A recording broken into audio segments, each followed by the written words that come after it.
Qué rico poder escucharlo a todos ustedes, ¿cierto? Saber desde dónde nos están hablando. Hay algunos que no están con su cámara encendida, pero no tengan cuidado, no tengan problemas. Si pueden encenderla en algún minuto, nosotros vamos a estar felices. Vamos a comenzar en este minuto con lo que es la tercera sesión. Le damos la más cordial bienvenida, una cariñosa bienvenida desde parte de CRT Magdala. Desde Chile estamos nosotros, pero la verdad que estamos abiertos a todos ustedes y estamos por este medio, gracias a Dios, ¿cierto? Siendo parte de la realidad de cada una de sus vidas, de sus hogares. Y hoy César Soto nos trae de seguro una muy interesante charla, una muy interesante conversación. Voy a hacer un pequeño paréntesis. Felipe Guzmán delante nos comentaba que a través de un libro, ¿cierto? Tuvo un acercamiento con César. César, mira, ya vamos por la segunda y la tercera charla. ¿Por qué no nos comentas de tus libros antes de comenzar? ¿Te parece? Eh, sí, en el 2010, 2013, eh, publiqué Cristianismo 2.0, eh, y hace ya unos 3 años atrás, 2 años y algo, publicamos Metáforas, que es el libro que actualmente está en circulación, aunque debo decir que ha sido muy difícil para la gente conseguirlo, pero bueno, se consigue, pero es posible que en un tiempo más el tercer libro sea más fácil de conseguir a través de otra editorial, que es Juan 11. Estoy en la preparación de un texto que se llama Guía de Supervivencia para leer la Biblia y vamos a ver cómo resulta ese material que está enfocado a gente que nunca se ha aproximado al texto bíblico y a gente también que lleva aproximándose al texto bíblico durante mucho tiempo. Entonces, para unos va a ser instructivo y para otros puede llegar a ser un poquito escandaloso, pero bueno, las reacciones siempre son diversas cuando uno escribe. Y cuando alguien escribe, tiene que estar consciente que de vuelta viene la crítica y es así, así son las reglas del juego. De repente, si ustedes tienen acceso a una librería cristiana, eh, aunque no tengan la intención de comprarlo, pregunten por el libro, pregunten por Metáforas de la editorial Kate and Cuman. Si no le suena, dígale que es la editorial de Jesús Adrián Romero y a lo mejor ahí, dependiendo la cara que le pongan, usted se va a dar cuenta inmediatamente si tienen intenciones de traerlo alguna vez o no. Pero al menos eso genera un poquitito de, no sé si depresión, pero al menos de que el nombre y la editorial esté dando vueltas y en una de esas los libros llegan. Hay gente que lo ha conseguido acá, ha sido un poquito difícil, pero hay gente que lo ha conseguido. Eh, Bien, César. No, nos parece y nos resulta muy interesante, pero de verdad que es muy ah, importante que nos comentes todos esos datos para nosotros también tenerte con nosotros acá en nuestro hogar, a través de los libros. Hoy adquirí un libro y nosotros hablábamos la tarde, César, entonces de verdad que nos resulta importante y espero que hayan anotado, ¿cierto?, la editorial, los libros que tiene César y que ya podamos, que hoy estamos en la tercera sesión donde ya vamos a comenzar, pero también poder continuar y vamos viendo cómo evolucionamos. Apoyémonos entre nosotros. Vamos, César, todo tuyo en la clase, comencemos. todavía no tengo la posibilidad de compartir pantalla. Ahora, por favor. Ahora sí, ahorita sí. Muchas gracias. Ok. eh, ok, creo que ahí estamos. Muchas gracias por hoy día estar de nuevo conectados acá. Siempre es bueno saber que hay un grado de interés por estar en esta clase. Y por favor, yo quisiera que de alguna forma vayamos perdiendo el miedo a hacer las preguntas, a hacer los comentarios. No siempre es necesario que estén de acuerdo con lo que se dice. Hay un montón de cosas sobre las cuales uno puede diferir o que uno puede decir, sabes que esto me hace un poquito de ruido. Está bien.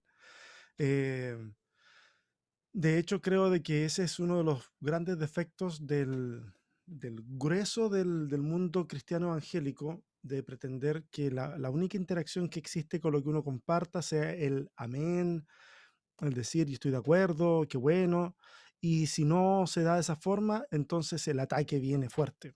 Yo creo que podemos disentir teniendo una buena actitud. Así que si alguien aquí disiente de cosas, por favor, hágalo saber. Yo no tengo ningún problema con eso. ¿Ok? Simplemente se los recuerdo para que tengan total libertad.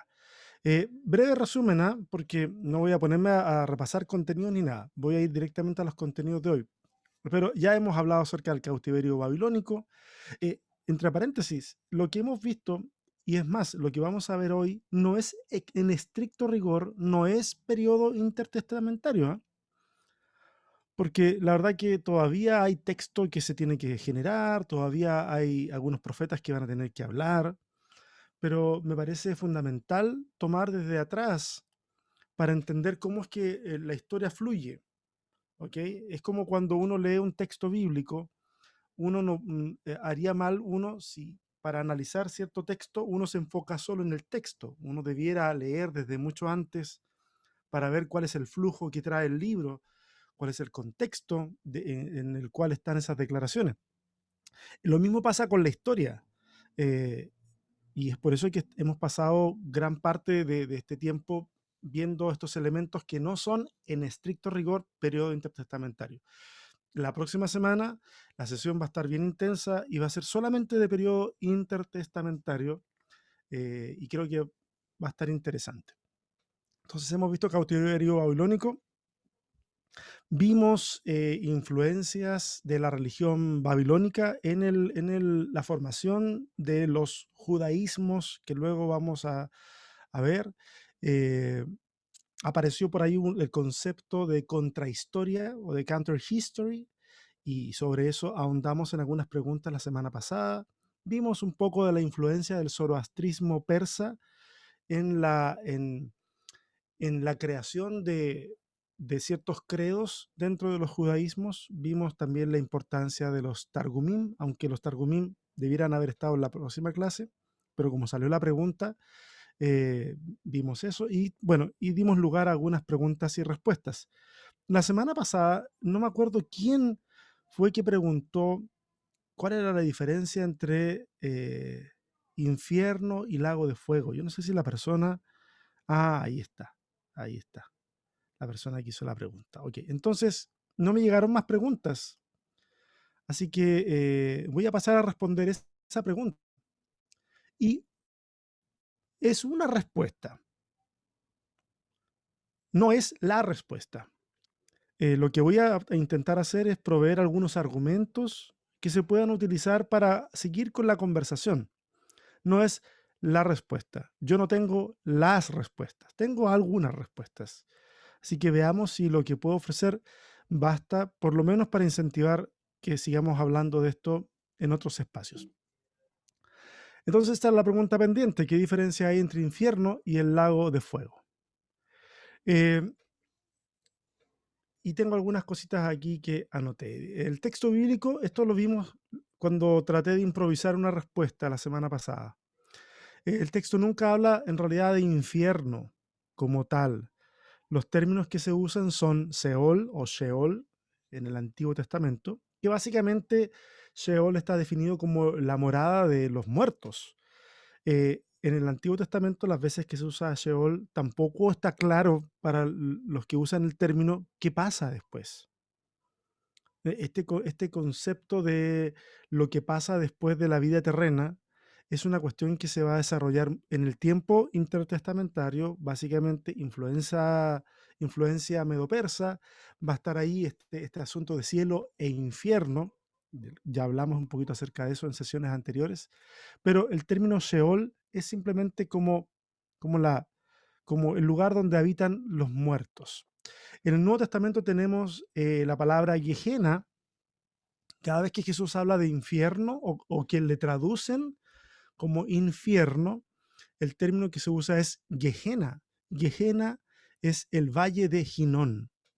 El valle de Ginón, un valle que está a las afueras de Jerusalén, en donde la basura de Jerusalén y de los poblados alrededor se quema, y es por eso que como hay basura, el gusano nunca muere, y como esa basura se quema en sustratos, se está quemando y siguen echando basura, entonces el humo de su tormento sube día y noche.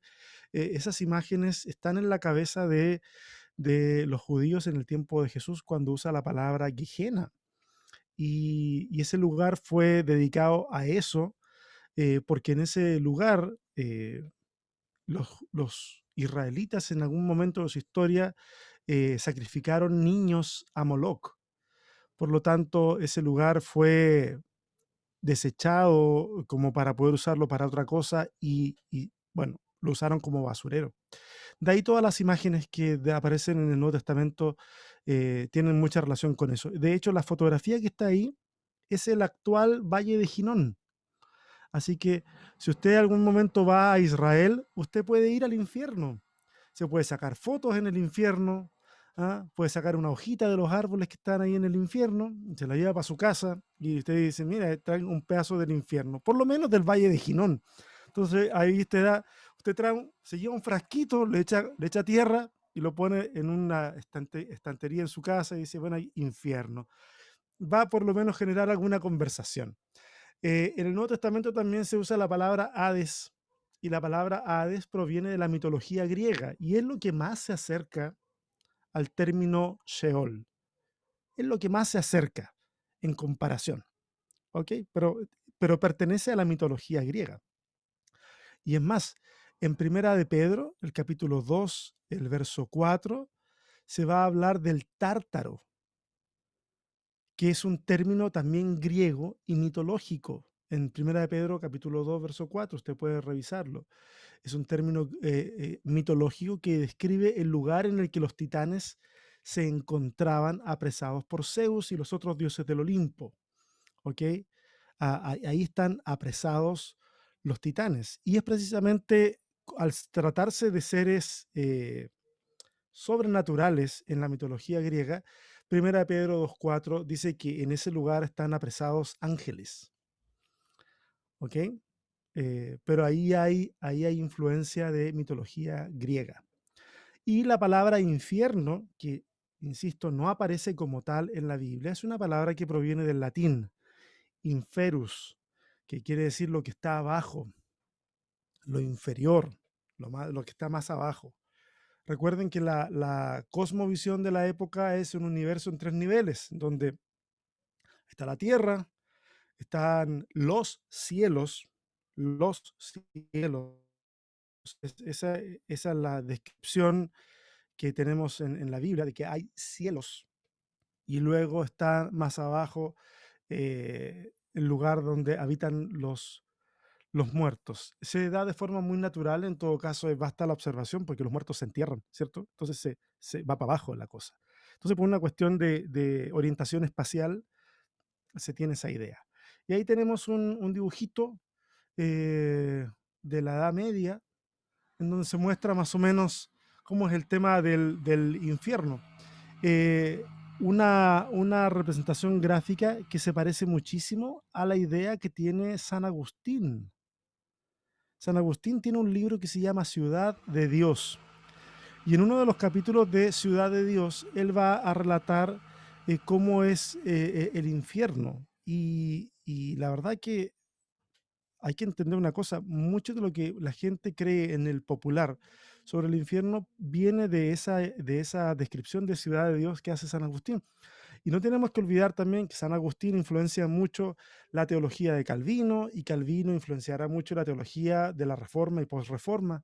Entonces, ¿cómo nos llegan a nosotros estas ideas pictográficas o también míticas del asunto? Bueno, a través de ahí viene toda la cosa, la seguidilla de asuntos ahí. Ahora, lago de fuego es un término que más bien es propio de la literatura apocalíptica y describe el castigo final de los enemigos de Dios. O sea, no, cuando se habla del lago de fuego, en realidad no se está pensando en este final, no se usa como sinónimo preciso de infierno o de Hades o de Sheol o de Gehenna, sino más bien de los enemigos de Dios. Usualmente enemigos de Dios que no solamente son humanos, sino que también son de características sobrehumanas o sobrenaturales. En Primera de Enoc, por ejemplo, ahí está una cita, se muestra como un lugar de tormento para ángeles. No aparece precisamente la expresión lago de fuego, pero aparece una descripción gráfica que muestra que se está hablando básicamente del mismo lugar. Más adelante, en Primera de Enoc, que eso es literatura apocalíptica del Intertestamento. Yo recomiendo altamente que si ustedes no vieron las charlas que dio Keno Parra hace algunas semanas atrás, le den un vistazo ahí al canal de CRT Magdala y vean, porque él ahondó bastante en lo que tiene que ver con literatura apocalíptica judía y habló acerca de Enoch.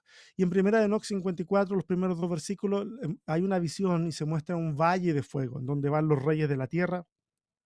Y el verso 6 va a hablar de que Miguel, Gabriel, Rafael y Mariel tomarán a las tropas de Asael, que Asael vendría a ser como el paralelo de el Satán, y las arrojan a ese valle que ahora se le llama horno ardiente. ¿Ah? Están estos elementos, lago de fuego, horno ardiente, va por ahí. Incluso en el Apocalipsis de Pedro 8 aparece una descripción que no, la verdad que no se las quiero leer completa, como esta presentación, se las voy a pasar, péguenle una leidita. Eh, hay, hay un libro de Antonio Piñero que reúne casi todos los apocalipsis que nosotros conocemos, los canónicos como los apócrifos. Échale un vistazo. Creo que lo pueden encontrar por ahí en internet en algún lugar. Échenle un vistazo.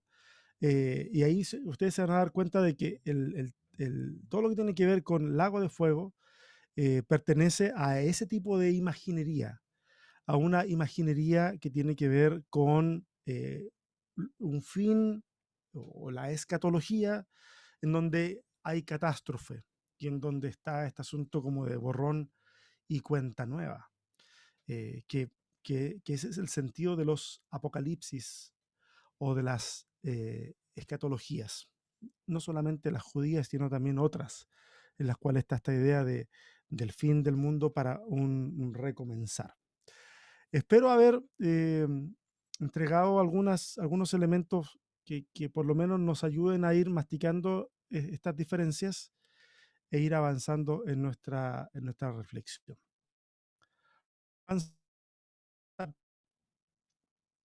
Em, un punto al margen, eh, porque, o sea, mi compromiso es tratar de mostrar todas las posturas. ¿Ah? Yo tengo mi postura personal en torno al infierno y en torno al castigo eterno y todo eso, las tengo, pero quiero mostrarles a ustedes las posturas que hay. Porque muy a nuestro pesar, y digo muy a nuestro pesar en el sentido de la ortodoxia protestante mainstream, por decirlo así, la perspectiva que parece más ligada a las enseñanzas del Nuevo Testamento parece ser el aniquilacionismo y no la tortura eterna.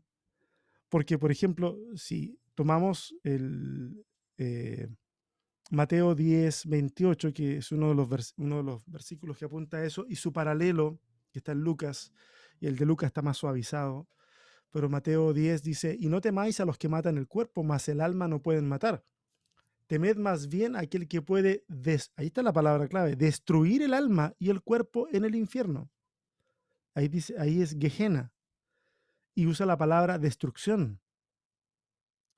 Bueno, la clase no se trata acerca de infierno ni destinos de ultratumba, pero debo decir de que ahí hay un elemento en el que, por ejemplo, nuestros hermanos adventistas van más por esa corriente, y algunos protestantes también, y conservadores, ¿ah? Como John Stott.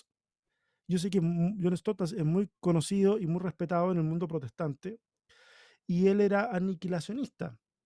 Yo no soy aniquilacionista, pero muestro que está el elemento ahí, o sea, no es que salga de la nada, ¿ok? Entonces, para que lo tengan ahí en mente y sepan de que esos elementos existen, yo los animo a que puedan hacer sus investigaciones también sobre este tema. Eh, pasemos al capítulo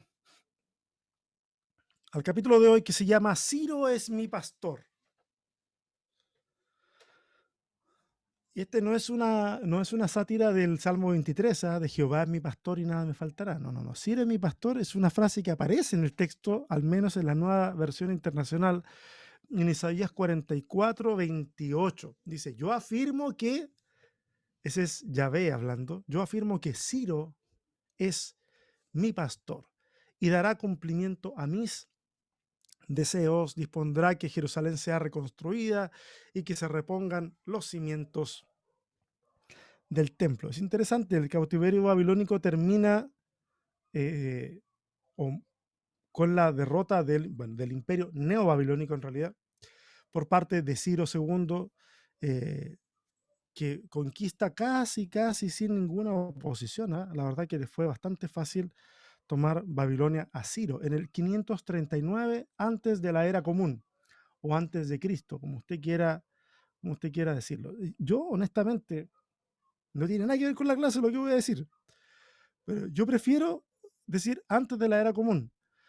Hay mucha gente que yo no sé si en el mundo cristiano se usa mucho eso de que Jesús fue tan importante que partió la historia en dos. No, no, no. La iglesia fue tan influyente que se le ocurrió comenzar a contar los años desde el nacimiento de Jesús y más encima le erró como por 4 años. Entonces, no es porque Jesús no viene a partir la historia para que empecemos a contar los años de otra forma.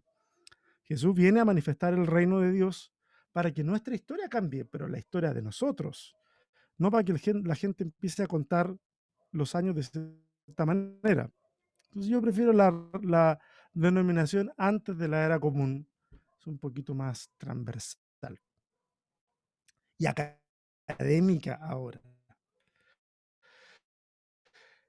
Ustedes tienen internalizado eh, que para las culturas antiguas, en especial en este caso la cultura judía, la historia tiene un sentido no porque ocurran eventos y estos sean importantes, no, la historia tiene sentido y se registra en tanto estos eventos tienen relación con los designios divinos. O sea, en ese sentido la historia para el escritor bíblico es trascendente y en ese sentido es que se registran. Es decir, la historia que nosotros podemos encontrar en la Biblia siempre va a ser historia en clave teológica. Y yo les animo a que podamos internalizar esto. Es un concepto sencillo, pero nos puede ayudar a, a librarnos de algunos dolores de cabeza. El entender que lo histórico en la Biblia es histórico, pero en clave teológica. No, no es histórico como hoy día un historiador registraría eventos, sino de acuerdo a cómo el que registra la historia ve que en esos eventos está la mano de Dios, ¿ok? Y eso es súper importante.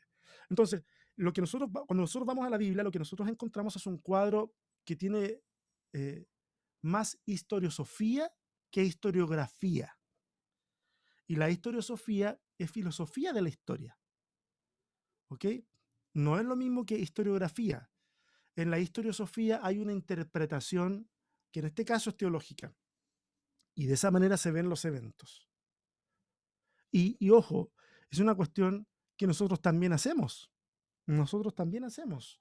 Una persona anda buscando trabajo y va, ¿cierto? Y es cristiano y está en oración y va y presenta un currículum, lo aceptan y cuando le dicen, oiga, sabe que usted obtuvo ese trabajo, la persona, ¿qué es lo que dice?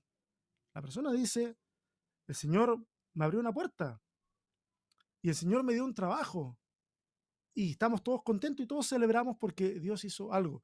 Eso es historiosófico. Estamos viendo un evento y lo estamos interpretando de acuerdo a un prisma teológico que nosotros tenemos en la cabeza. Y es que Dios nos está ayudando, que Dios está de nuestra parte y vamos viendo todo eso. Dependiendo de lo que nos ocurra, no sé, si alguien se enferma, dependiendo de la historiosofía que alguien pueda tener, alguien puede decir, eso es castigo de Dios. Y otra persona va a decir, no, no, no, eso es una prueba de Dios.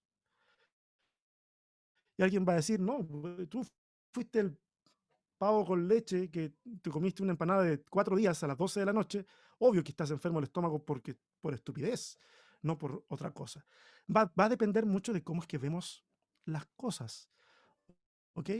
Pero en la Biblia lo que tenemos es historiosofía más que historiografía. De hecho, fíjense ahí en Jeremías. Jeremías va a presentar a Nabucodonosor como el ejecutor del juicio dado por Dios, aunque Nabucodonosor no se ha dado ni por enterado de que él es instrumento de Dios para ejecutar un juicio. Fíjense lo que dice el verso 4 del capítulo 29. Así dice el Señor Todopoderoso, el Dios de Israel, a todos los que he deportado de Jerusalén a Babilonia. El que se muestra como agente de la deportación es Dios mismo.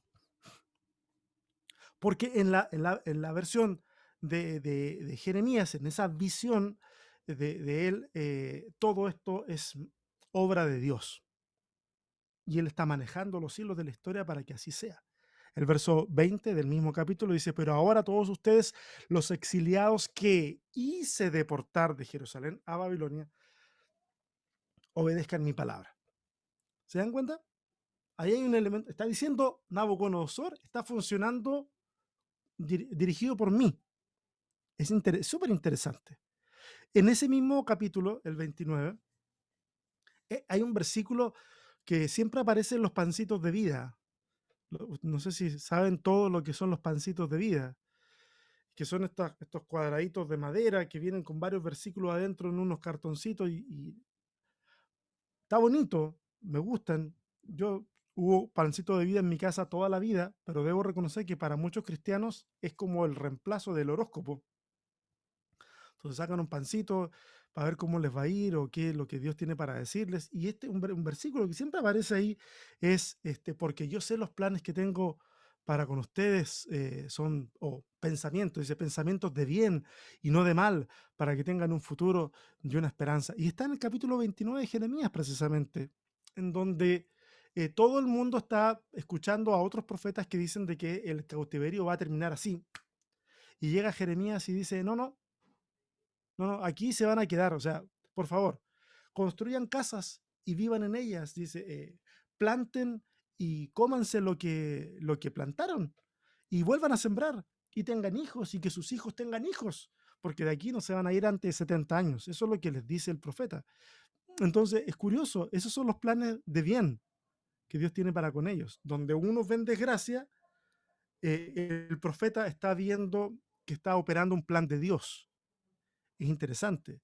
Son perspectivas teológicas de lo que está ocurriendo. ¿Ok? Vamos a ver, por ejemplo, en el Deutero Isaías, eh, no voy a hablar qué es lo que es el Deutero Isaías, pero para no perder tiempo o no atrasarme, pero el Deutero Isaías va a mostrar a Ciro como el pastor y Mesías de su pueblo. Ok, leamos, ¿para qué nos vamos a quedar con la idea nomás? En el 45.1, que es precisamente, no es el que leímos hace un rato. El que leímos hace un rato fue el 44.28, ahí está. Pero vamos sumando. El 45.1 dice, así dice el Señor a Ciro, su ungido. Así dice el Señor a Ciro, su ungido, a quien tomó de la mano derecha para someter a su dominio las naciones y despojar de su armadura a los reyes para abrir a su paso las puertas y dejar abiertas las entradas. Ahí la palabra ungido es la palabra Mashiach. Ahí está la transliteración, no es la transliteración, es la palabra en hebreo, ahí abajito hay una mem, una shin, una yud y una het, Mashiach, con las rayas de vocalización. Mashiach, el ungido, y trata a Ciro como el ungido, o sea, como Mesías. Es súper interesante esto porque la próxima semana, en esta última clase, vamos a analizar un poquitito cómo es que surge este tema de la esperanza mesiánica, que vamos a ver cumplida de acuerdo a nuestra perspectiva cristiana, la vamos a ver cumplida en Jesús. ¿Ok? Pero hay que entender de que en el proceso la palabra ungido o la palabra Mesías se aplicó a otros personajes de la historia. ¿Ok? En Isaías 48, verso 14, dice, reúnanse todos ustedes y escuchen, ¿quién de ellos ha profetizado estas cosas? El amado del Señor ejecutará su propósito contra Babilonia, su brazo estará contra los caldeos. Y está hablando de Ciro y lo trata como el amado, el Ahab. Ahí está está en hebreo, Aleph, Hei y Bet, perdón, Bet, con B larga, Bet Ahab, que no solamente significa amado, hay otras traducciones que lo traducen como amigo. El amigo de Yahvé ejecutará su propósito contra Babilonia. Entonces, fíjense cómo es que el profeta busca conexiones con el propósito de Dios y ve en un Nabucodonosor un elemento de Dios para juicio y ve en Ciro a un Mesías, a su amigo, para poder darles libertad al pueblo que está en el exilio. Es súper interesante. Entonces, por eso yo le digo, es importante interiorizar de que lo que nosotros leemos en el texto bíblico y que interpretamos como historia es historia en clave teológica. Es importante también recordar que el regreso de los judíos, de los judaítas, no significa que ahora sean independientes de Persia. Nosotros a veces, algunas veces, incluso, bueno, no incluso, sino como si fuera la gran cosa, pero yo en algún momento también tenía un poquito de confusión. Pensaba que una vez que los persas habían invadido ese regreso a Jerusalén y todo, era como que ya son libres y ya no están oprimidos. Sí, tal vez no están oprimidos per se, pero son parte del imperio, siguen siendo parte del imperio, siguen siendo vasallos de un imperio. Esto se trata de un acto de concesión del imperio para cohesionar más el imperio. ¿Ok? Los romanos más adelante van a seguir este ejemplo y van a decir incluso que mientras más libre se sienta una persona, más productiva es para el imperio. Y esas libertades tienen que ver con cosas tan importantes para los pueblos de un imperio que ya nosotros pensamos que la globalización es un fenómeno de ahora, pero hemos vivido ciclos de globalización dependiendo de la época de la historia, y a lo mejor no a nivel del globo terráqueo, pero sí de las civilizaciones conocidas, se han sentido cada cierto tiempo parte de un todo. Y este es el caso de los imperios, cuando se sienten parte de un todo, es importante que estas culturas retengan algo de su cultura original para poder entonces evitar sublevaciones y sientan que ser parte del imperio termina siendo algo beneficioso. ¿Ok? La versión judía del edicto de Ciro la encontramos en el texto Segunda de Crónicas, capítulo 36, y también en Esdras, en el capítulo 1. Y la he puesto acá, dice, Ciro, rey de Persia, declara lo siguiente. Y ojo, con mucho respeto puse la versión judía, porque esto es historia filtrada con teología. Entonces esta es la versión judía. El Señor, Dios de los cielos, ha puesto en mis manos todos los reinos de la tierra y me ha encargado que le construya un templo en Jerusalén, que está en la región de Judá.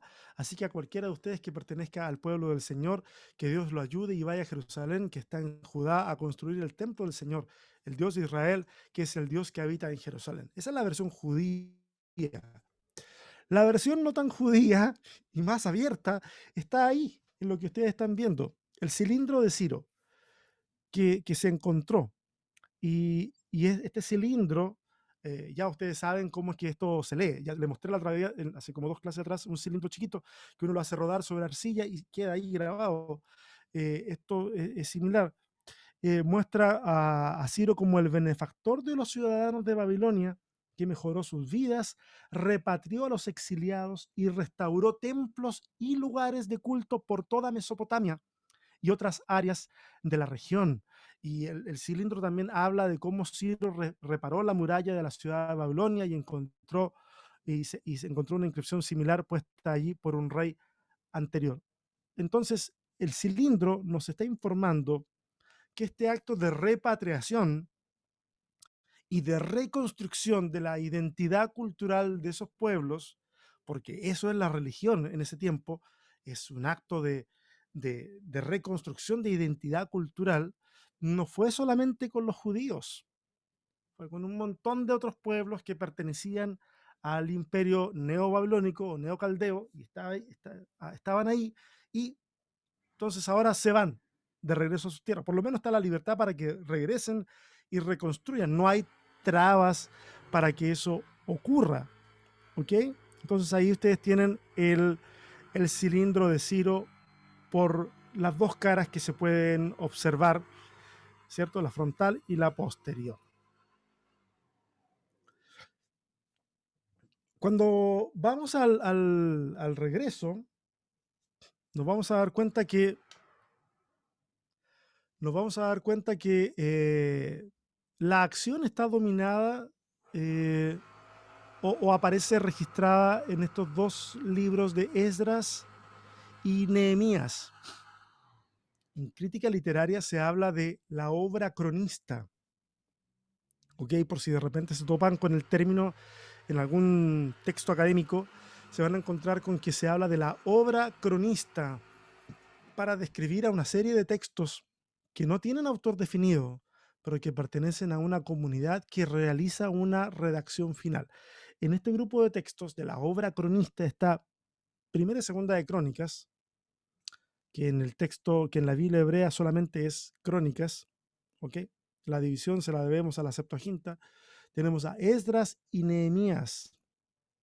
Estos son los textos que pertenecen a la obra cronista. De hecho, los libros de crónicas son compuestos o es compuesto el libro de crónicas como telón de fondo para poder leer a Esdras y Nehemías y sintetizan los contenidos de los libros de Samuel y de Reyes, porque también en la Biblia hebrea, primera y segunda de Samuel solamente es Samuel y primera y segunda de Reyes solamente es Reyes. ¿Ok? Esdras y Nehemías incluyen memorias, me refiero a los libros, no me refiero a los personajes. El libro de Esdras y el libro de Nehemías incluye memorias que de seguro pertenecen a estos dos personajes, a Esdras y a Nehemías. Pero el grueso de los textos son de composición posterior, probablemente de mediados del siglo IV antes de la era común, o sea, un poquito más pasados, porque se supone que ellos entran en acción a finales del siglo VI, pero la composición es más tardía. Recuerde que la gente no anda urgida por escribir todo lo que está haciendo. Esa compulsión de escribir a cada rato lo que uno está haciendo es muy red social, es muy Instagram. ¿Ah? O sea, Esdras no va rumbo a Jerusalén y se saca una selfie y dice aquí, casual, yendo a Jerusalén. Dale like si quieres que reconstruya el templo. No sé, no dice nada por el estilo. No. Ellos van y hacen las cosas, registran algunas memorias, pero hay mucho que hacer. Hay que sobrevivir, de partida hay que sobrevivir. Y hay que avanzar y llegará un momento en que se pueden registrar algunas cosas. Luego otra persona tomará las memorias y les dará un orden. De hecho, aquí en Esdras y Nehemías hay un montón de textos que se van intercalando, como que la línea cronológica no es exacta. Algunos van a decir con muy buenos argumentos que Nehemías y Esdras están separados por una brecha como de 80 años, o sea que no pudieron haber sido contemporáneos, pero el texto los muestra funcionando en algunos momentos al mismo tiempo. Esdras va a registrar el regreso a Jerusalén bajo el liderazgo de Zorobabel y acompañado del sacerdote Jesúa o Yeshua. Este es el Jesús que tenemos en el Antiguo Testamento, es el mismo nombre en hebreo. Yeshua es este, que se le da a Jesús. Bueno, también va a narrar la reconstrucción y dedicación del segundo templo. Aquí estamos hablando del segundo templo. Y cada templo tiene diferencias en su teología. ¿Ok? Este es el segundo templo, el templo de Zorobabel, que después va a ser derribado y va a ser construido el templo de Herodes, que técnicamente hablando se sigue considerando como segundo templo. Déjenme tomarme un mate. Salud. Se sigue considerando segundo templo, pero la verdad es que eh, el templo de Zorobabel, al lado del templo que hace Herodes, el templo de Zorobabel es como una choza, al lado de lo que hace Herodes. Ya vamos a ver Herodes la próxima semana. Pero uno de los relatos más polémicos del libro de Esdras está en el capítulo 9 y 10. Y el capítulo 9 y 10, que no quiero leerlo ahora porque hay terreno que cubrir, el capítulo 9 y 10 de Esdras va a mencionar que cuando Esdras llega, él tiene una interpretación teológica de todo lo que está pasando y por qué las cosas no avanzan como tienen que avanzar. Y la interpretación teológica que él tiene es que se debe a que las personas que están viviendo ahí han hecho familia con extranjeras, lo que se llamó matrimonios mixtos. Déjame leer un poquito en Esdras capítulo 9. Okay. Es un texto que a mí me cuesta digerir, honestamente. Déjame ver una cosita. Perdón. Ok. Me cuesta digerir un poco. Dice 9.1. Después de todo esto se me acercaron los jefes y me dijeron, el pueblo de Israel, incluso los sacerdotes y levitas, no se ha mantenido separado de los pueblos vecinos, sino que practica las costumbres abominables de todos ellos, es decir, de los cananeos, hititas, fereceos, jebuseos, amonitas, moabitas, egipcios y amorreos.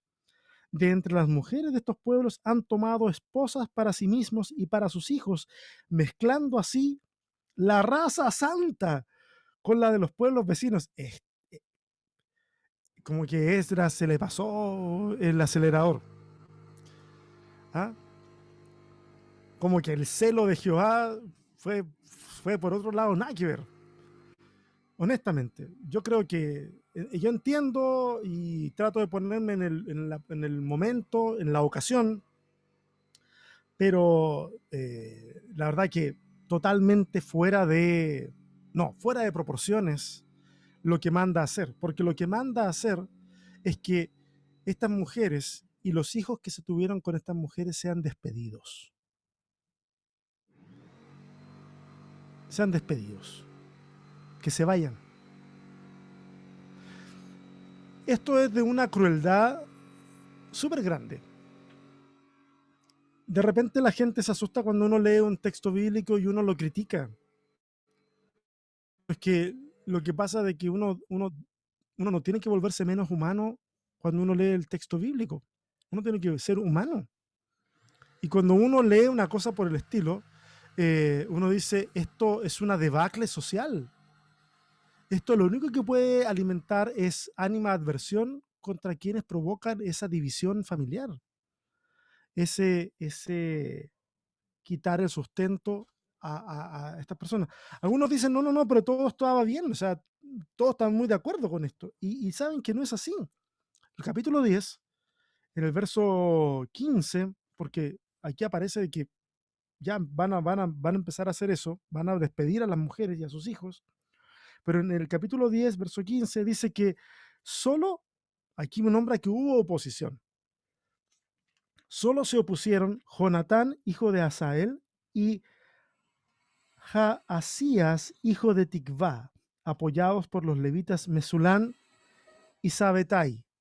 Es decir, hubo oposición de esta medida. Hubo oposición.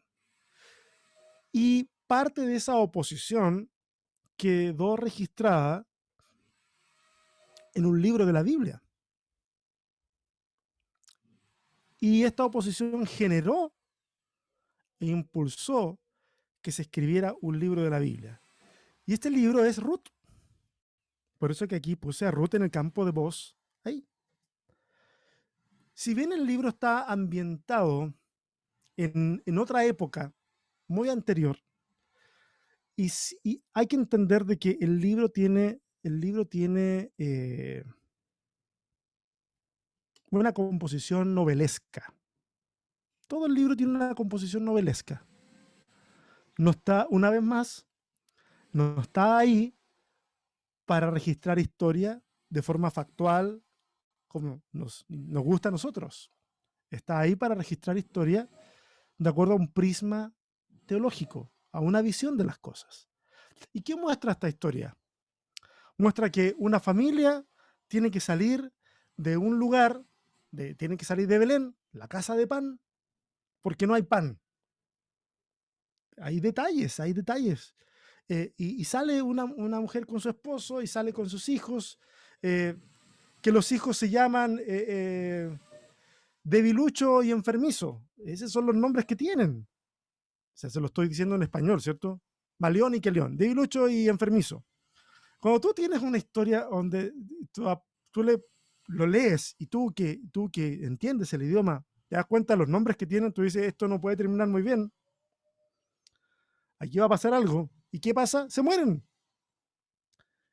Y es entonces que se genera toda esta historia de que en el extranjero, luego esta mujer, Noemí, decide regresar a su tierra porque Dios ha bendecido el lugar y ahora hay cómo sobrevivir.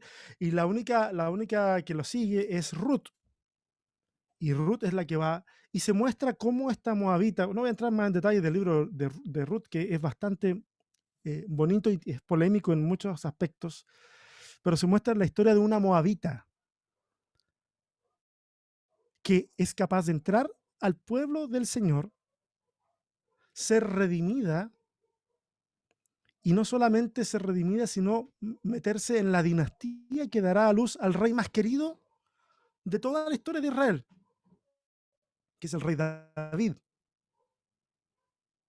¿Ok? Y este libro, por la composición literaria que tiene, por las palabras que se ocupan, por los arameísmos que están ahí, y otros detalles que no logro recordar con exactitud, está más bien datado básicamente en el tiempo en que ocurren estas separaciones de familias. Y este libro representa una protesta frente a las medidas de Esdras, dando a entender, aquí hay una historia en la que nuestro rey más amado tiene en sus raíces a una mujer que es moabita, que son las que estamos diciendo que se vayan. Esta es una protesta. Este libro es una protesta y es súper interesante verlo de esa manera. Hay otro libro más adelante que vamos a ver, no hoy, sino la próxima semana, que también es protesta, y es el libro de Esther. Ese libro también es protesta. Y lo vamos a ver entonces en la próxima, no ahora. Ok, ya vimos de que este templo que construye Zorobabel es el segundo templo, es el templo que le está devolviendo la identidad a los que van regresando. No creamos que el regreso, o no pensemos que el regreso a Jerusalén, a Judea, es un regreso masivo. No. El regreso son varias oleadas que van a ir regresando. Muchos van a decidir no regresar. O sea, de hecho, cuando nosotros leemos el libro de Nehemías, que es probablemente eunuco en Babilonia, ya ahora territorio persa, eh, han pasado años ya que habían empezado a regresar y él recibe noticias y decide y quiere ir y logra que lo dejen como gobernador del lugar. Eh, el texto dice que era copero, pero los coperos en la antigüedad son personas de es un cargo de alta confianza del rey. ¿Por qué? Porque él sirve la copa del rey. La copa del rey tiene que ser una copa que la tiene que probar primero. O sea, si alguien intenta envenenar al rey, el primero que se muere es el copero. Y este copero, al estar cerca del rey y de la reina, usualmente este copero es, no usualmente, digo, la palabra usualmente da a entender como que a veces sí y a veces no. No, los coperos eran eunucos. ¿Ah? Y era una condición de los puestos de confianza cercanos al rey. Ok, eran dos opciones, o quieres hacer familia o quieres escalar políticamente. Si quieres escalar políticamente, bueno, hay que hacer algo más, hay que hacer una pequeña intervención quirúrgica para que tú puedas estar aquí cerca. ¿Ah? Es como la idea. Y entonces las oleadas de regreso a Jerusalén van a ser varias, y muchos nunca van a regresar. ¿Ok? Y eso es bien interesante. Pero en este regreso, en los primeros, la prioridad es reconstruir el templo. Luego se reconstruirán las murallas. Pero este templo tiene una curiosidad. Es un templo sin arca. Fíjense, nosotros en el Nuevo Testamento, en los evangelios, hablamos de los evangelios, nunca encontramos una mención al arca del pacto. ¿Se han dado cuenta? Nunca se menciona el arca del pacto. Y uno dice, ¿habrá estado el arca ahí? Cuando uno va y revisa la conquista de Tito en el 70 después de Cristo y se hace un bajo relieve en el arco de Tito, y donde muestran el saqueo al templo, hay varias cosas que se ven talladas. Está el incensario, está la menorá, pero no está el arca. El arca no aparece, no se encuentra. Entonces, es un templo sin arca, cuestión súper clave para el templo. Cuando se relatan los hechos del saqueo del templo de Jerusalén, en este caso por las fuerzas de Nabucodonosor, nunca se menciona que entre los objetos que se sacan del templo esté el arca del pacto. En Segunda de Reyes, capítulo 25, del 3 al 17, se mencionan varios elementos que sacan del templo. Nunca se menciona el arca del pacto. Tampoco aparecen en el inventario de los utensilios que regresan a Jerusalén. En el capítulo 1, versos 9 y 10 de Esdras, aparece un inventario de elementos que están llevando de regreso a Jerusalén para poder usarlos en el interior del templo que están reconstruyendo. No aparece nunca el arca del pacto. Nunca. La última mención que tenemos del arca del pacto en el Antiguo Testamento como un arca presente está en Segunda de Crónicas 35, verso 3, y dice, y dijo a los levitas que enseñaban a todo Israel y que estaban dedicados a Jehová, poned el arca santa en la casa que edificó Salomón, hijo de David, rey de Israel, para que no la carguéis más sobre los hombros. Ahora servid a Jehová vuestro Dios y a su pueblo Israel. Y en el único instante que vamos a volver a saber del arca como una nueva referencia, porque va a haber una referencia en Hebreos también, en el libro de Hebreos, pero no es una nueva referencia, eh, pero como nueva referencia va a ser en una visión, en Apocalipsis capítulo 11, verso 19. Lo que nos vamos a encontrar entonces en el segundo templo es un segundo templo que no tiene arca. Y uno se pregunta, ¿cuál fue su paradero final? Bueno, quiero explicar un poquito la imagen.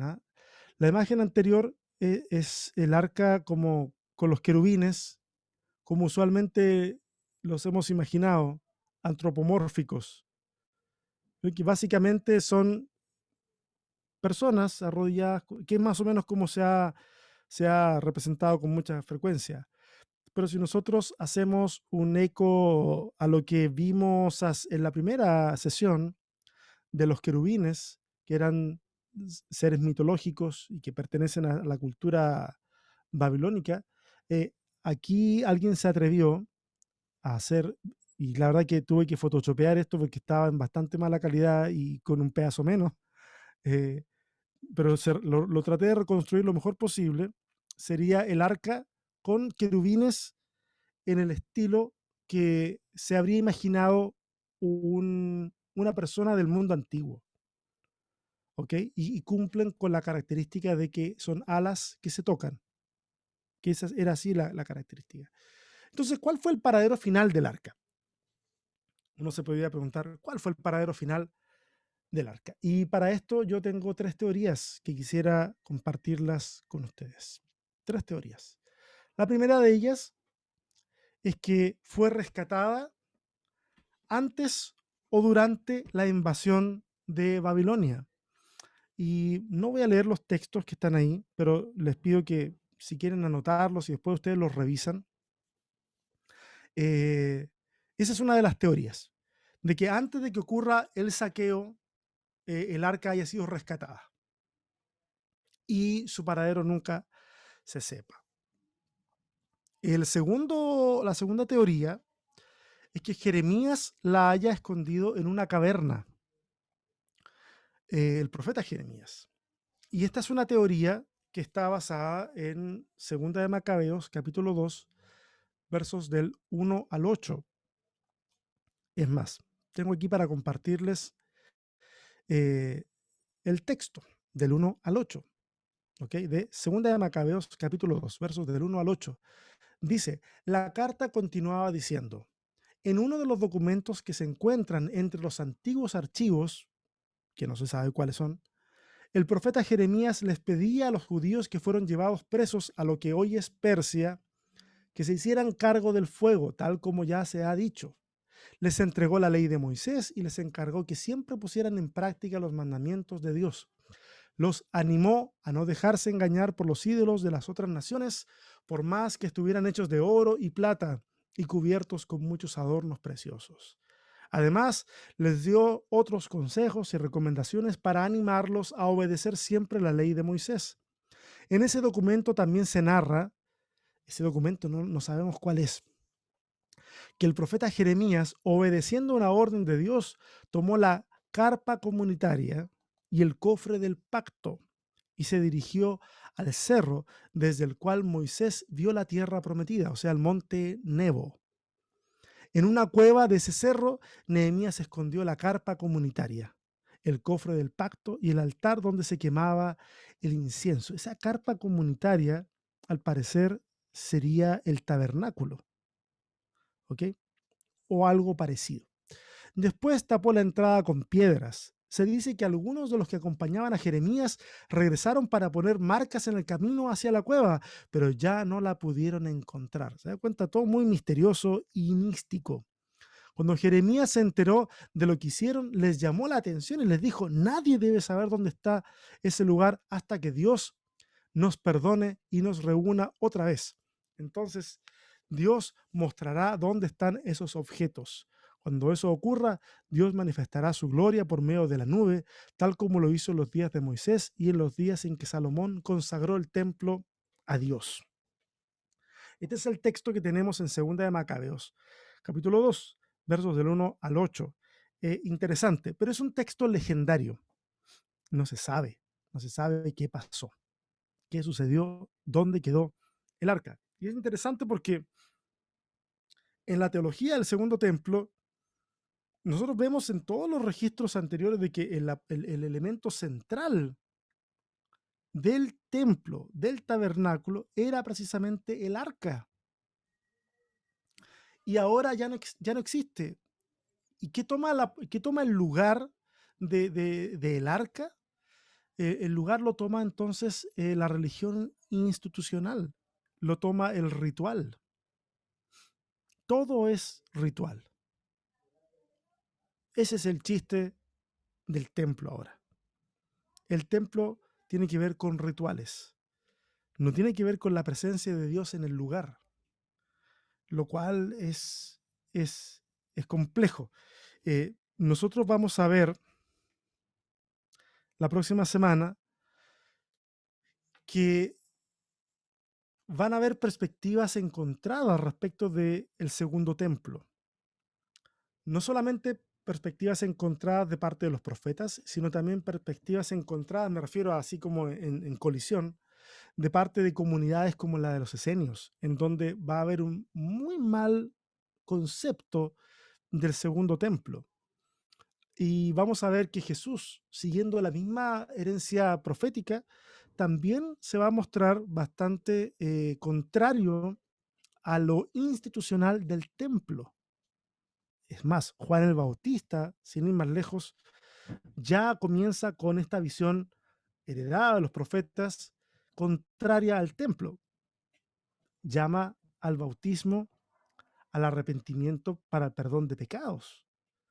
Cuando nosotros, si vamos al ritual levítico, vamos a darnos cuenta que el perdón de pecados se realiza mediante sacrificio. Juan propone, vengan, arrepiéntanse, bautícense y son perdonados. Es decir, es un ritual ajeno al templo.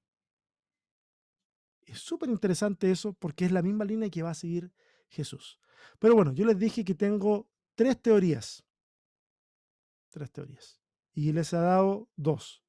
Y con esta última quiero cerrar. Y ojo, son teorías, ¿ah? No se enojen conmigo, por favor. La tercera teoría, y que tal vez es la más controvertida, es que se haya tratado de un elemento, que el arca se haya tratado de un elemento simbólico que no existió como tal, con la gloria que se le describe. Con la gloria que se le describe. Las descripciones del arca son variadas, pero nunca son unificadas. Cuando tú vas a, y estos textos sí los quiero leer, cuando vas a Deuteronomio capítulo 10, versos del 1 al 5, vamos a ver una descripción del arca súper simple. Mire, en aquel tiempo el Señor me dijo, habla Moisés, talla 2 tablas de piedra iguales a las primeras, y haz un arca de madera. Después de eso, sube a la montaña para que te encuentres conmigo. Yo escribiré en esas tablas las mismas palabras que estaban escritas en las primeras y después las guardarás en el arca. Hice pues el arca. ¿Quién la hizo? Moisés. En este texto, el arca la hace Moisés. Hice pues el arca de madera de acacia y tallé 2 tablas de piedra como las primeras. Luego subí a la montaña llevando en las manos las 2 tablas. En esas tablas que luego me entregó el Señor, el Señor escribió lo mismo que había escrito antes, es decir, los 10 mandamientos que les dio a ustedes el día en que estábamos todos reunidos en la asamblea, cuando habló desde el fuego en la montaña. Enseguida bajé de la montaña y guardé las tablas en el arca que había hecho. Allí permanecen tal como me lo ordenó el Señor. En la descripción de Deuteronomio, el arca es simple. Es una caja de madera, suficiente para guardar 2 tablas de piedra. Así de sencillo, una caja de madera. Cuando nosotros vamos a textos como de Éxodo capítulo 25, el verso 10 y 11, vamos a encontrar, dice, haz un arca de madera de acacia, y acá viene mucho más descriptivo, de 1 metro con 10 centímetros de largo, 70 centímetros de ancho y 70 centímetros de alto. Recúbrela de oro puro por dentro y por fuera, y ponle en su derredor una moldura de oro. Está mucho más ostentosa esta arca. Si avanzamos al 31, porque ahí están las indicaciones nomás. En el 31, verso 1 al 5, dice, el Señor habló con Moisés y le dijo, toma en cuenta que he escogido a Bezalel, hijo de Uri y nieto de Hur, de la tribu de Judá, y lo he llenado del Espíritu de Dios, de sabiduría, inteligencia y capacidad creativa para hacer trabajos artísticos en oro, plata y bronce, para cortar y engastar piedras preciosas, para hacer tallados en madera y para realizar toda clase de artesanías. Además, he designado como tu ayudante a Aholiab, hijo de Ahisamac, de la tribu de Dan, y he dotado de habilidad a todos los artesanos para que hagan todo lo que te he mandado hacer, es decir, la tienda de reunión, el arca del pacto, el propiciatorio que va encima de ella, el resto del mobiliario de la tienda. Aquí es mucho más, no solamente compleja, hay muchas más personas involucradas en la construcción de esta arca. Y el contenido del arca es un contenido que nunca aparece unificado. Nunca, nosotros sabemos que estaba las tablas de la ley, estaba el maná. Mire, leamos un poquito. Éxodo 16, 32. Estamos casi terminando, ¿eh? Tengan paciencia. Esto es lo que ha ordenado el Señor, dijo Moisés. Tomen unos 2 litros de maná y guárdenlos para que las generaciones futuras puedan ver el pan que yo les di a comer en el desierto cuando los saqué de Egipto. Está interesante porque No existe ningún registro posterior en donde se le haya dado la oportunidad a la gente de ver el maná. No hay ningún registro posterior en que hayan dicho, oye, pueblo, venga y vean el maná. Este fue lo que comieron nuestros antepasados hace un montón de tiempo. No aparece. Pero aquí aparece que en el arca estaba el maná. En Éxodo 25, más adelante, verso 16, vamos a ver que en el arca dice, ah, y pon dentro del arca la ley que voy a entregarte. Es decir, están las tablas de la ley. Y en Números, capítulo 17, verso 10, el Señor le dijo a Moisés, vuelve a colocar la vara de Aarón frente al arca del pacto para que sirva de advertencia a los rebeldes. Así terminarás. Bueno, y le dice, la vara de Aarón, la que reverdece, que florece y le salen almendras. Nunca aparecen los tres elementos en una misma descripción. Nunca aparecen los tres. Sí aparecen cuando en el registro de Hebreos 9:4, en donde el autor o la autora de Hebreos, porque es anónimo, no sabemos. Entonces, ¿por qué no podría ser mujer? Siempre asumimos que tiene que ser hombre el que escribe.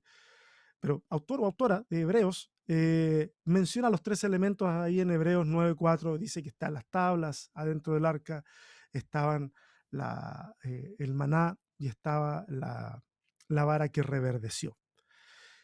Lo que nosotros podemos ver acá es, yo no digo que no haya existido, yo digo que lo que hay acá son varias tradiciones que se intercalan. En crítica bíblica se habla de capas redaccionales, es decir, hay capas que son más tempranas, capas que son posteriores, y cada una de estas capas representa tal vez una tradición diferente sobre el arca.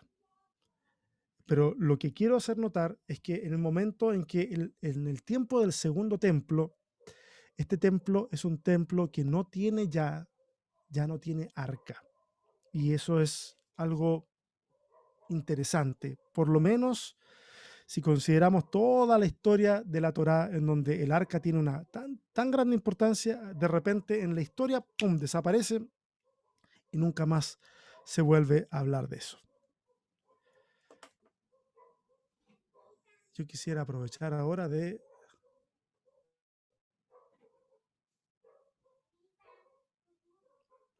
Si hay preguntas, yo no sé si hubieron preguntas o no. Wow, César, por Dios te agradecemos. Pero, ¿Con qué clase nos has tenido el día de hoy? Sí, sí hay preguntas, y también invito a todos aquellos que puedan tener sus consultas, por favor, preparen su te lápiz. cortaste. ¿Me escuchas? ¿Me escuchas cortado?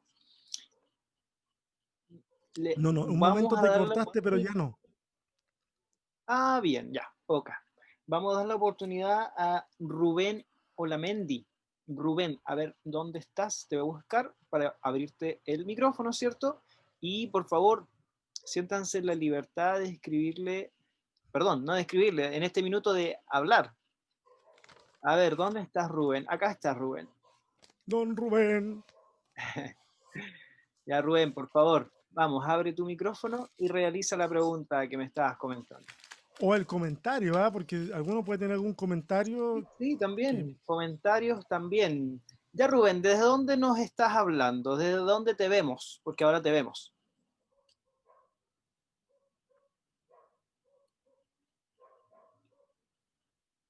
Ahora, Rubén, nuevamente tenemos tu... Ahí sí, ahora sí. Buenas tardes. Estoy de Querétaro, en la Ciudad de México.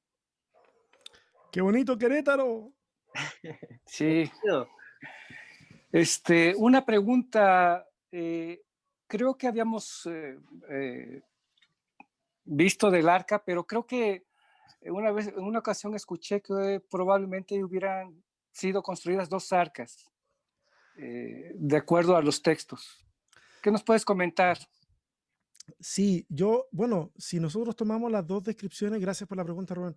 Si nosotros tomamos las dos descripciones, pareciera que las dos descripciones no son difíciles de unificar. Pasa lo siguiente, a ver, voy a echarme más para atrás. Nosotros los cristianos tenemos una, no sé si es mala costumbre, pero nos gusta que todas las cosas calcen, y calcen pero justito. Todo queremos que calce. Entonces, una vez hace tiempo atrás alguien me preguntó, oye, ¿cómo murió Judas? Y aparece que se ahorcó otro, que se reventó otro, que... Todo queremos que calce. Y en ese tiempo, hace muchos años atrás, yo elaboré una historia en donde hice armonizar todo. Me sentía, pero el teólogo más grande del mundo. Pero claro, tenía como 22 años yo. Así que tenía muchos porrazos que darme todavía. Entonces queremos que todo calce. Y de repente alguien pudiera decir, no, no, no, pero es que aquí se puede hacer calzar, aquí se puede ver esta, después a lo mejor la adornaron y qué sé yo. La verdad es que sí, yo también creo lo mismo, Rubén. Yo creo que aquí lo que nosotros vemos son dos tradiciones del arca. Yo no sé si existieron dos arcas. Lo que me atrevo a decir es que al menos tenemos en el texto bíblico dos tradiciones de arcas. Y si me preguntan por cuál me decanto yo, pues yo me decantaría más por la descripción del arca simple. La que es un cajoncito de madera que tiene dos piedras adentro. Honestamente. Es más, el arca que aparece muy adornada, que está muy bonita, tiene muchas similitudes con el arca de Anubis, que es una deidad egipcia. Tiene muchas similitudes con... Usted puede googlearlo ahí, ponerle como altar portátil o arca de Anubis, y se van a dar cuenta que tiene ciertas similitudes estructurales. Igual es un santuario móvil que se carga, ¿cierto?, sobre los hombros. Tiene estos elementos. Entonces, yo creo, Rubén, de que no sé si habían dos arcas, pero sí yo veo que el texto da cuenta de dos tradiciones de arca. Es más, disculpen si hiero la sensibilidad de alguien, yo no sé si hubo arca. Sé que hay tradiciones de dos arcas, pero no sé exactamente, porque me llama mucho, es de llamar la atención que posterior al exilio nadie repare en que, ¿y el arca dónde está? ¿A dónde está el arca? Oye, nos trajimos un montón de cosas, ¿a alguien se le olvidó algo? No, sí, oye, se nos quedó el arca. Es como que, ¿dónde está el arca? Parece que nadie repara en eso. Y todo el mundo sigue la vida así como que nadie dice, ¿te acuerdas cuando el arca del Señor estaba con nosotros? No hay nada, ningún comentario. Y no tenemos que olvidarnos de que en tiempos de la monarquía no salían a la guerra sin el arca. Y el arca, cuando la capturaban otros, se morían, le salían granos y un montón de cosas. Era como algo que uno dice, queremos tener el arca. Y parece que en ese momento a nadie le interesa mucho. Entonces, es sospechoso. Hasta ahí llego yo. Gracias, César, por tu sinceridad, por la simpleza y por también la profundidad que nos dan estas respuestas. Está la oportunidad para que puedan realizar sus preguntas, sus consultas. Alcen la mano, por favor. Levanten la mano. José Quintana, vamos contigo. Como dice el salmista, alza la mano si tú estás gozando. Vamos, por favor, José Quintana, cuéntanos de dónde nos hablas y danos la pregunta. Hola, hablo de Tomé de Chile. Mi pregunta básicamente, por eso que yo preguntaba la vez pasada por las implicaciones político-religiosas de lo que nos estabas contando, porque evidentemente logro vislumbrar un interés político en la construcción de estos relatos en el texto hebreo, de querer posicionar de alguna forma a Israel en este contexto mundial, porque se veía siempre desfavorecido por la opresión de los imperios que le iban sucediendo, egipcio, asirio, babilonio, y ese interés político por tratar de surgir, y se crea toda esta historia que de repente se va desarmando en la medida que se va investigando. Aparece un arca, desaparece un arca, a nadie le importa, y eso me gustaría saber tu opinión sobre ese interés por tratar de como posicionar políticamente al pueblo de Israel ante el contexto mundial y los resultados que hoy en día tenemos. Ah, El pueblo judío sigue existiendo. claro, Entonces, claro que sí. algo de ese interés hay en tratar de Pero, hacer subsistir el pueblo. sí.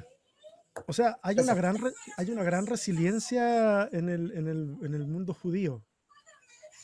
De eso no cabe duda. Hay una gran resiliencia, hay una gran capacidad de dar vuelta a eventos para poder reinventarse y salir adelante.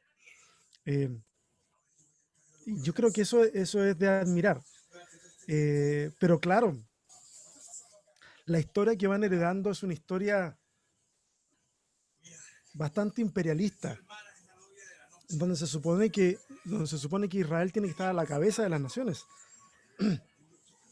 Por lo tanto, todos los eventos que van ocurriendo, de alguna manera se tratan de ver como que es parte del mismo propósito de Dios. Y por eso yo te decía hace un rato que es la interpretación teológica que se dan de los eventos. Nos invaden es porque Dios nos está castigando. Ciro le gana a esto otro y nos deja ir es porque Ciro o sea, no es cualquier cosa, es mi ungido, el ungido de Yahvé, el amigo de Yahvé. Y se le van a dar ese tipo de descripciones. Claro que hay interés político, por supuesto que lo hay. Pero también tenemos que reconocer que, no sé si todos, porque no tengo tanta información, pero muchos pueblos de la antigüedad interpretan su entorno de la misma manera. O sea, son sus dioses los que le dan las victorias, son sus dioses los que los liberan, son sus dioses. El tema acá está en que en medio de todo ese avance que tiene, hay intenciones político-religiosas, también, por lo menos yo, y lo digo desde la fe, también veo a Dios funcionando y mostrando elementos que de alguna manera van a ser trascendentes de forma teológica. Y eso yo creo que es valioso. Yo creo claramente que aquí hay intenciones políticas, evidentemente. Es más, si nosotros nos metemos al libro de Reyes, si nos metemos a Samuel, vamos a darnos cuenta que hay mucha intención política por todos lados. O sea, hay manipulación, hay de todo. O sea, desde el momento, por ejemplo, en que David decide casarse con Mical, que nunca la quiso, pero necesita una vinculación con la monarquía que le está precediendo. Entonces, algún grado de validación tiene que tener al estar en la familia real.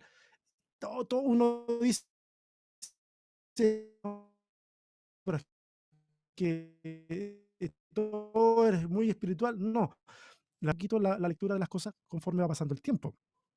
Y uno de repente va viendo, no, aquí, uno lo hace con las situaciones de la vida también. No, mira, estuvo bueno, ¿qué hubiese pasado eso? Pues si hubiese pasado como yo quería, entonces habría sido de la otra forma. Pero si hubiese pasado como yo quería, seguramente después yo habría tenido otra interpretación, sin ir más lejos. El otro día me pasó con un piso flotante que yo estoy poniendo en la casa. Lo encargamos hace como 3 meses. No llegó. Y era re bonito. Fui a Sodimac, reclamé, al final me hicieron una nota de crédito para que eligiera otro piso y elegí uno que no me gustaba del todo. Me gustaba, pero no del todo. Pero cuando yo voy a instalarlo, porque, o sea, yo también instalo pisos flotantes por si alguien está interesado, yo a domicilio, ¿ah? Desde mi casa no lo instalo, pero a domicilio sí. Entonces me pongo a instalar el piso flotante y me doy cuenta que hay una pared que está súper descuadrada. Y veo el diseño del piso flotante y digo yo, oye, mira, qué bueno porque este diseño me va a ayudar a disimular el descuadre. Si hubiésemos tenido lo otro, habría sido todo. Entonces uno también interpreta las cosas que le pasan en función de qué es lo que es mejor para uno. Y uno lo va acomodando. ¿Ah? Seguramente hoy día, que la gente sigue con esa maña, algunos tendrán su visión escatológica y cristiana sobre lo que pasó en las votaciones de Estados Unidos. Seguro que sí. Y algunos van a decir, no, es que ahora se viene la debacle, otros van a decir, no, ahora sí está todo bien, va a haber, no sé. Todo tiene que ver con las perspectivas teológicas que uno tiene. O sea, las tenían antes y las tenemos hoy día. O sea, totalmente de acuerdo. Es así, están ahí. O sea, yo Gracias. no puedo más que estar de acuerdo con lo que tú estás observando, José. Es cierto. Gracias, César, por contextualizar tu respuesta. Estamos claros, pues, sábado 7 de noviembre del año 2020, para quienes vean el video desfasado, y justamente ayer se vivían eh, momentos claves para algunos más que otros. Mike Basquiro, por favor, enciende tu micrófono. Y por mientras, bueno, acá nos comentaba Chris Blas, ¿cierto? Dice, es extraño que algo tan importante se pierda en la historia. Y también agradecemos los comentarios de Marina, dice espléndido. Vamos, Mike, por favor, cuéntanos de dónde nos hablas. Hola, Oye, buenas pero lo tardes a bueno, todos. Hola, buenas disculpa, tardes. Mike, lo bueno es que Indiana Jones sí encontró el arca. Ahí está la película, por si alguien quiere ir a verla. Mike. Que quede claro además que el Paz César es todo un MacGyver. Ya eso quedó pero clarísimo. Muy buenas tardes. Bueno, yo soy Miguel, hablo desde Neiva, en Colombia. Nada, solamente quería hacer un comentario de agradecimiento. Creo que la exposición ha sido magistral. Estoy muy complacido porque pues he tenido la oportunidad en otras ocasiones de estudiar de repente el tema desde otras orillas y también poder hacer, digamos, un complemento con todos estos estudios, teniendo como base algo que me encantó que dijiste al comienzo, Pastor César, que fue que la historia bíblica es historia, pero en clave teológica, y creo que como personas de fe, como cristianos, nos hace muchísima falta de alguna forma apropiarnos de este tipo de pensamientos. Creo que los cristianos somos por naturaleza muy místicos en muchas de nuestras creencias. Tú hablabas de algo y es que intentábamos hacer que todo casara, y es cierto, o sea, siempre estamos buscando restos del arca de Noé, estamos buscando todavía señales de las vestiduras de Jesús luego de haber resucitado y cosas así. Entonces, nada, muy agradecido, realmente estoy bastante emocionado y bueno, con muchísimas ganas de poder seguir aprendiendo. Un abrazo fuerte. Un abrazo, Mike. Gracias, Mike. Muchas gracias, de verdad, un placer poder escucharlos. Que bueno, micrófono abierto no solo para preguntas, sino también para sus comentarios e impresiones. Helton, yo creo que acabamos contigo, estamos en la hora y vamos, por favor, enciende tu micrófono. Enciende tu micrófono.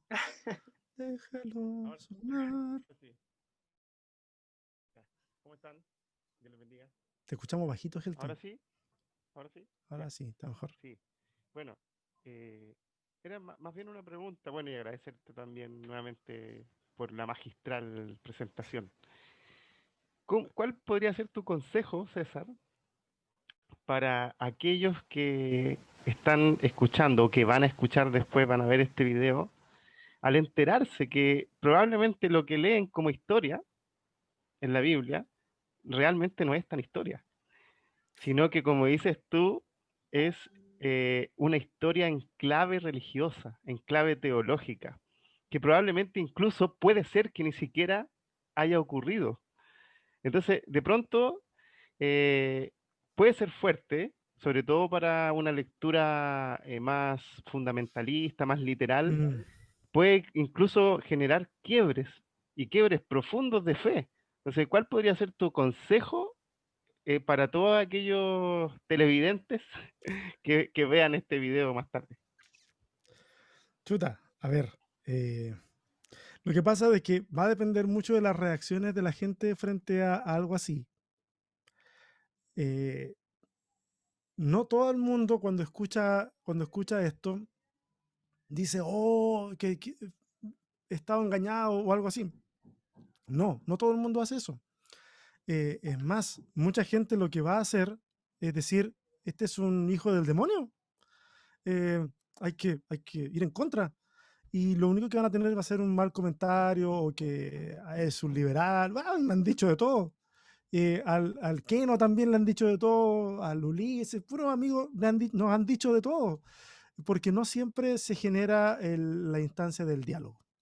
Pero si alguien escucha esto y le hace ruido, pero en realidad siente que tiene sentido y que vale la pena a lo mejor darle una oportunidad a ver las cosas desde otro punto de vista, yo los animaría a que no transitaran este camino solos o solas, porque es muy duro. Para mucha gente es muy duro. Yo transité mi camino de deconstrucción solito, y fue súper duro porque yo ya estaba en el ministerio, yo estaba haciendo un montón de cosas y a veces es más fácil eh, para alguien que está desde fuera, porque se puede deconstruir o destruir y con tiempo volver a armarse.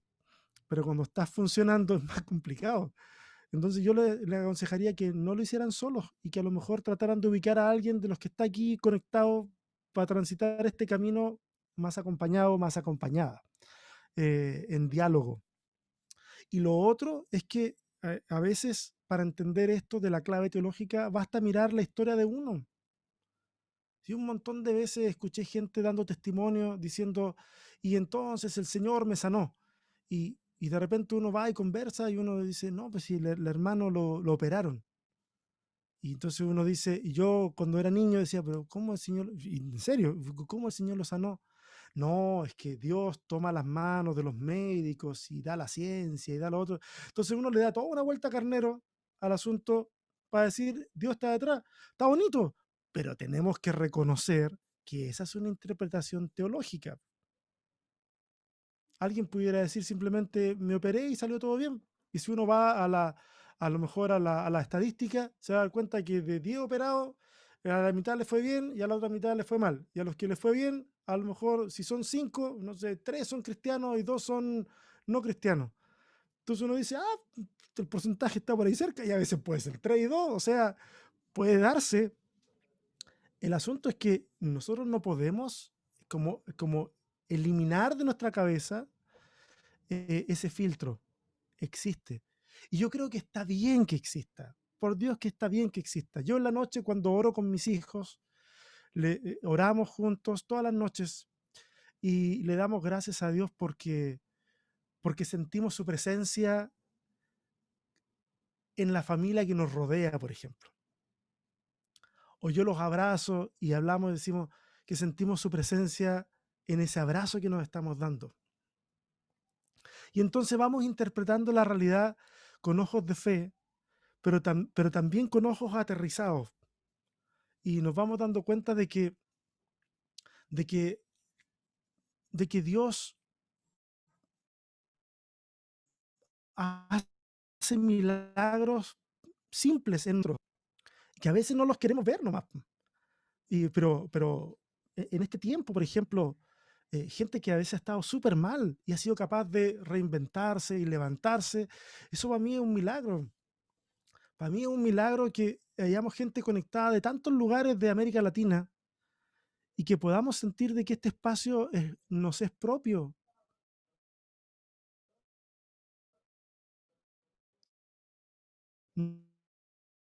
Nos es como un sentido muy especial, es un milagro. Eh, yo creo que tenemos que aprender a ver en la Biblia ese registro de esas personas que también vivieron realidades como las que vivimos nosotros y las interpretaron de acuerdo a su cosmovisión y a su teovisión y ya, y es eso. Y que nosotros también estamos en ese camino y, y permitirnos leer la Biblia dejando de lado un poquito los lentes mágicos en donde pensamos que todo está tal cual. Por ejemplo, los días viernes, disculpa que me extienda, yo sé que estamos terminando, los días viernes tenemos una sesión con la gente de la iglesia ahí de Amor Original, en donde estamos leyendo el libro de Marcos, pero es una lectura ingenua, le llamo yo. O sea, lo leemos y todos hablan de lo que entendieron y las cosas que pueden opinar.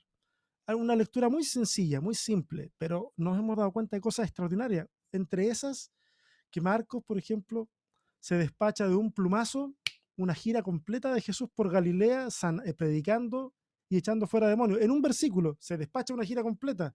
Y dice, anduvo por toda Galilea predicando y echando fuera demonios. Y uno dice, increíble la capacidad de síntesis que tiene el tipo. Tiene que haber pasado, o sea, esas son semanas de trabajo o meses de trabajo así.